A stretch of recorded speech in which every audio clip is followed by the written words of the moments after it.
Yoshlik ilm va hunar o'rganadigan, kelajak poydevorini quradigan palla, ammo ilm va hunar o'rganishda ham o'z tartib-qoidalari, mezonlari bor. Bugun yurtimizda dunyo va diniy saboq olish uchun barcha imkoniyatlar yaratib berilgan. Yoshlar bu imkoniyatlardan bemalol qonun doirasida foydalanish huquqiga ega. Ammo ayrim qo'shtirnoq ichidagi shaxslar tomonidan yashirincha tashkil etilayotgan hujralarga borib o'qish bu hech qanday mezonga to'g'ri kelmaydi. Yaqinda Farg'ona viloyati Ichki ishlar boshqarmasi hamda Davlat xavfsizlik xizmat xodimlari tomonidan hamkorlikda o'tkazilgan tadbir davomida ana shunday hujra tashkil etish bilan bog'liq holat fosh etildi. Ajablanarlisi shundaki, yashirin hujrada oz emas 6 yoshdan 14 yoshgacha bo'lgan 17 nafar bola ta'lim olayotgan ekan. Albatta bekorga emas, ularning ota-onasi hujra tashkil etgan shaxsga 100-150 AQSh dollari miqdoridagi pul to'lab kelishgan.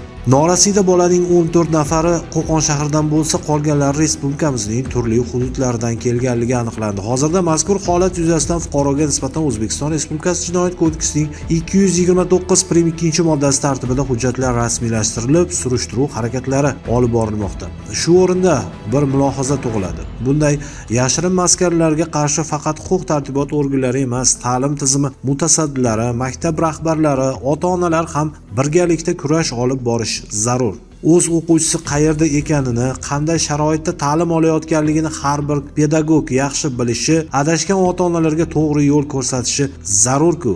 Ogoh bo'ling, noqonuniy diniy ta'lim berish va olish javobgarlikka sabab bo'ladi.